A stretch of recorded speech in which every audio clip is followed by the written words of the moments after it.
주님의 이름으로 사랑하고 축복합니다. 오늘 하루 한 날도 하나님과 동행하시고 하나님의 놀라운 은혜의 사랑을 경험할 수 있기를 축복합니다. 하나님은 우리를 사랑하시고 또 우리는 하나님의 그 사랑을 알고 깨달았을 때 비로소 사랑을 할 수 있을 것 같아요. 아니면 그냥 그저 먼저 사랑하면 얼마나 좋을까요? 오늘 정말 하나님이 우리를 부르는 저 백성을 부르는 표현이 15절에 나와 있는데요. 나의 사랑하는 자가 이렇게 되어 있습니다. 그런데 그 부르는 게 조금 아이러니해요. 15절을 제가 마저 읽어보겠습니다.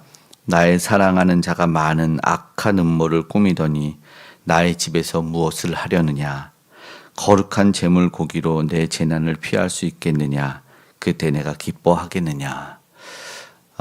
사실은 이 사랑한다는 표현이 뭔가 조금 어색합니다. 그리고 지금 예레미야에게는 하나님의 메시지가 전달되고 있고요. 다른 이들에게는 모든 것이 끊긴 상태입니다. 그러니까 하나님의 음성이 모든 백성에게 들려져야 될 텐데 저들이 지금 듣지 않고 있습니다. 그러니까 지금 하나님은 예레미야에게 심판을 선언할 수밖에 없는데 너무나 안타까운 말씀이긴 합니다. 오늘 우리가 이 피할 수 없는 이 사랑, 그러나 그 사랑의 위기가 왔음을 먼저 보게 됩니다. 예레미야에게는 말씀이 임하였다는 1절의 말씀을 보면서 먼저 생각할 수 있는 것은 우리가 무엇이냐면 우리가 가장 중요한 것은 하나님과의 교제 아니겠는가. 그러나 우리가 세상에 살다 보면 사람의 음성을 듣기도 하고 세상의 소리를 듣기도 하다 보면 하나님의 음성이 두 번째, 세 번째 계속해서 밀리는 것이 아닌가. 가장 중요한 첫째가 돼야 되는 것은 하나님의 말씀을 듣고 하나님과 교제를 바로 서는 것이다 랍니다. 우리가 그것을 기억해야 되죠. 때로는 누구를 비판하고 또 교회의 잘못을 언급하고 회개 운운하는 사람들을 보면 사실은 하나님과의 관계가 먼저 서야 된다는 것을 기억해야 된다는 것입니다. 정말로 먼저 회개하지 않은지 회개하고 있지는 않은 그런 모습 속에서 그런 모습을 보이지 않고 먼저 하나님과의 바른 관계를 설 수 있기를, 그리고 최우선 돼야 되는 것은, 그리고 나의 최우선은 무엇인가를 우리는 스스로 돌아봐야 될 것입니다. 하나님의 음성을 정말 듣고 싶다면, 그 메시지에 귀를 기울이고 싶다면 다른 것보다 하나님에게 먼저 나아가는 저와 여러분이 되어야 될 것입니다. 2절에서 3절도 그런데 말하는 게 하나님께서 들려오는 말씀이 사람들에게는 굉장히 부담스러운 말씀이에요. 뭐냐면 심판이 임하거든요. 그걸 전하라고 해요. 2절에 보니까 이 언약의 말을 듣고 전하라 그랬는데 3절에 보니까 이거는 저주를 받을 것이라 이 백성들아 이렇게 말합니다. 이런 말씀은 회피하고 싶지요. 좋은 말만 전하고 싶잖아요. 그래서 좋은 선지자라는 말만 듣고 싶은데 너는 자꾸 회개하라고 하냐고, 너는 자꾸 왜 나의 잘못된 것만 얘기하냐고. 그러면 누가 어느 백성이 그 선지자를 좋아하겠어요. 결국에는 하나님까지 부인하고 너는 하나님의 사람이 아니다, 이런 모습이 되는 거예요. 너무나 안타깝죠. 그러면 선지자 입장에서는 고민도 될 거예요. 그러나 따지고 막 부인하는 그런 모습들을 보면 선지자도 인간이다 보면 한편에서 하기 싫다. 또 아니면 어떤 센 사람들이 와가지고 예레미야의 뺨도 때리는 이가 있었는데 감옥에 가두는 이들도 있었는데 하고 싶지 않겠죠. 그러면 센 사람에 의해서 그럼 강단의 말씀이 변해야 될까요? 그러면 안 되겠죠. 하나님의 말씀이 온전히 전달될 수 있는 이 시대가 되기를 우리는 간절히 기도해야 될 것입니다. 어떤 이들의 말처럼 영향력 있는 사람에 위해서 좋은 말만 전달되고 가진 자 때문에 좋은 말만 전달되는 그런 강단이 있으면 안 될 것입니다. 하나님의 말씀이 정말로 바르게 선포되고 때로는 듣고 싶지 않은 말씀일지라도 아멘으로 스스로를 돌아볼 수 있는 우리가 되어야 될 것입니다. 4절에 하나님이 계속해서 말하는 것은 애굽에서 나오던 나를 기억하라는 거예요. 왜냐하면 그들이 그 말을 들어야 되는 것은 하나님께서 5절 6절로 이어지는 말씀이 뭐냐면 사실은 언약의 말을 들어야 되는 것이었어요. 하나님은 말씀을 성취했고 약속대로 적과 꿀이 흐르는 땅으로 인도했었고 그것이 증거가 됐다라는 거예요. 증언하자. 지금 현재 증언한다 5절에도 말씀하고 있는 것을 보게 되거든요. 그러니까 중요한 것은 갑자기 임한 것이 아니다라는 거예요. 무엇이 문제였을까요? 순종하지 않는 거예요. 그들이 언약을 깨트린 게 문제다라고 말하는 것이죠. 예. 애굽에서 건져내서 너희는 말씀을 듣고 그걸 순종해라 그랬는데 순종하지 않아요. 오늘 본문의 말씀을 읽다 보면 순종이라는 말씀이 많이 나옵니다. 결국은요, 순종하지 않았다는 이야기를 하는 거예요. 언약을 깨트렸고 하나님은 그 약속을 기억하고 있었다는 거예요. 공동체의 사실은 문제가 바로 그것이었어요. 그러면서 6절에는 지도자도 이야기하고 있거든요. 당연히 그들이 먼저 책망을 받을 수 있어야 될 거예요. 그러나 무엇보다 더 먼저 생각할 수 있는 것은 심판은 지도자만이 아니라 백성 모두에게 임할 수 있다는 거죠. 임한다는 겁니다. 그래서 중요한 것은 변화는 어디서 나오는가? 순종에서 나온다라는 것이죠. 그러면 은혜와 복은요, 바로 또 순종에서 나온다라는 것이죠. 심판은 모두에게 온다는 것을 기억해야 돼요. 7절, 8절 출애굽을 다시 하면서 무서운 불순종을 이야기할 수밖에 없습니다. 7절에 또 이야기해요. 애굽 땅에서 인도했을 때 그때 내 목소리를 순종하였느니라. 그 8절에 그들이 순종하지 아니하며 귀 기울이지도 아니하고, 그리고 뭐 했대요? 마음대로 했대요. 완악한 대로 8절에 마음대로 했대요. 이게 문제잖아요. 나름대로는 말하죠. 시대에 발맞춰 가야 되지 않겠는가, 어떻게 그 문화를 배척하는가, 많은 딜레마에 빠져요. 그런데 세월이 지나고 정말 저들이 변했어요. 열국은 그렇지 않더라고요. 이방 나라들은요, 이웃 나라들은 이렇게 안 하더라고요 하면서 계속해서 바꾸고 변했어요. 그러니까 그들이 따라가는 거예요. 그래서 이거를 표현할 때 8절은 완악한 자기 마음대로 행했다는 거예요. 하나님의 나라에서는 자기 마음대로 행하셔는 안 되거든요. 하나님 말씀에 따라서 순종하면서 살아야 되거든요. 그랬더니 그것이 뭐예요? 완악한 대로 행했다고 표현합니다. 9절에서 10절에는요, 심하게 말하는데 그걸 반역이라고 합니다. 반역이죠. 예. 왜냐하면 언약을 깨트려 갔다고 말씀하고 그것을 이어가면서 하는 말이 뭐냐면 그들이 바알을 따랐다는 거잖아요.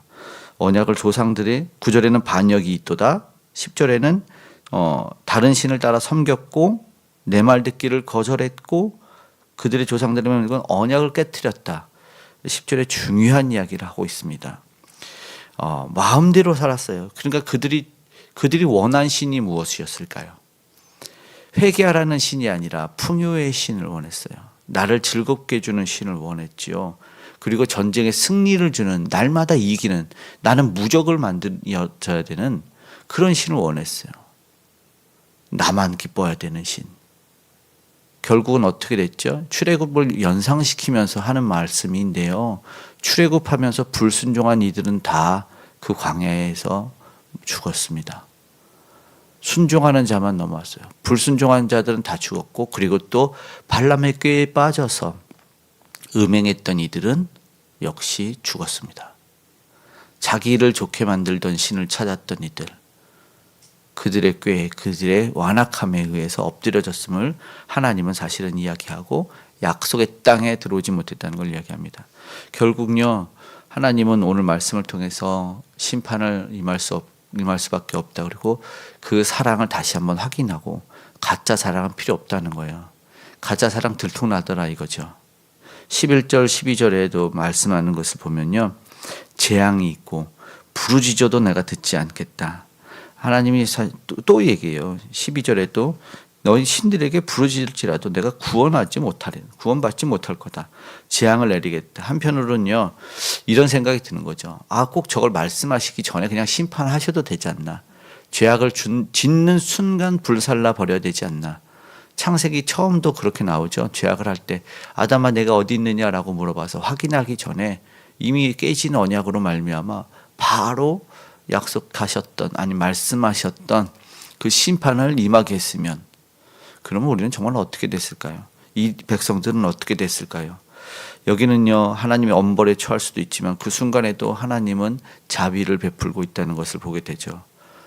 그러나 용서가 그냥 용서가 아니에요. 어떤 용서를 하나님 원해요? 회개하고 나서 용서를 받는 겁니다. 마구잡이 자비요, 마구잡이 사랑은 필요 없는 거예요. 일방적인 사랑은 안 되더라는 거죠. 죄를 떨구고 가야 된다는 것이죠. 그래서 돌아와라는 거죠. 다른 데서 돌아와야 되는 것이죠. 하나님께서 노골적으로 지적하시는 말씀들이 오늘 우리에게 들린다면, 정말 거북한 말씀이 들린다면 한번 우리가 되돌아봐야 될 것입니다.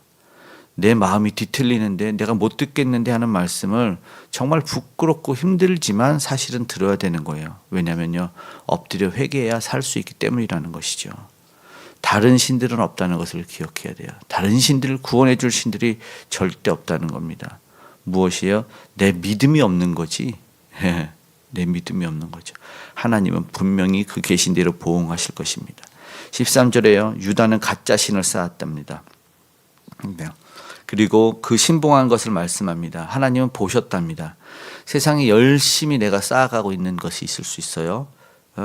인기를 쌓아가고 뭐 맛있는 거 해주고 뭐 사주고 인기를 쌓아가고 뭐 연예인처럼 노래 부르고 재롱 떨어요. 인기를 쌓아가요. 그거 어떻게 될까요? 하나님과 관계없으면 책망을 듣는 겁니다. 너 거기 가서 빌어보라 이거죠. 예. 무형의 바알들, 보이지 않는 바알들을 속히 우리 안에 처단할 수 있기를 간절히 원합니다. 14절에도 참 이게 아이러니예요.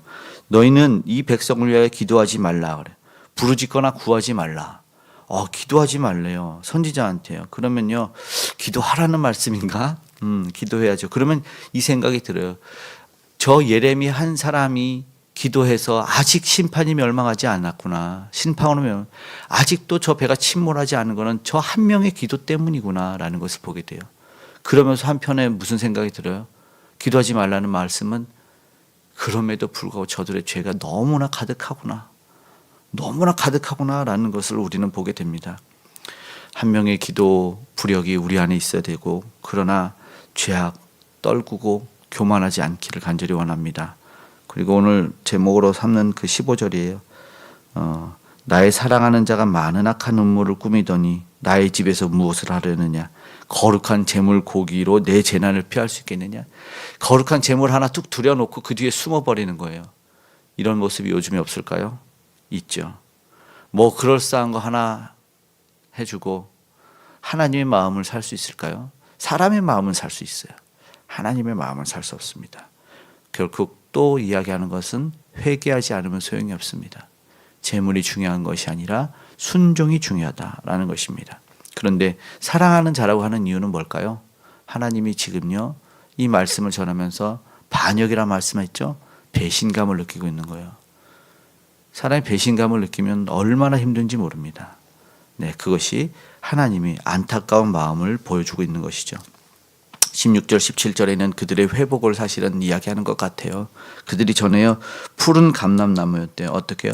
좋은 열매 맺는 푸른 감람나무라고 16절에 얘기합니다. 열심을 냈다면 우리가 다시 한번 하나님 안에 열심을 내야 됩니다. 사람에게 열심을 내지 않아야 됩니다. 그리고 하나님만 바라보아야 됩니다. 그리 될 때 오늘 우리가 다시 한번 아름다운 나무가 되어서 열매를 맺을 수도 있을 줄 믿습니다. 주 안에서 바로 설 수 있는 저와 여러분 되기를 간절히 소망합니다. 아멘. 기도하겠습니다. 사랑의 아버지 하나님, 감사합니다. 다시 한번 하나님의 사랑을 입은 자로 살아가길 원합니다. 우리 안에 교만했던, 우리 안에 하나님 기뻐하지 않았던 그 반역적인 모습, 불순종의 모습, 교만했던 모습, 세상 소리를 들으려고 했던 모든 모습들, 오늘 말씀 안에서 우리에게 일러주시니 감사합니다.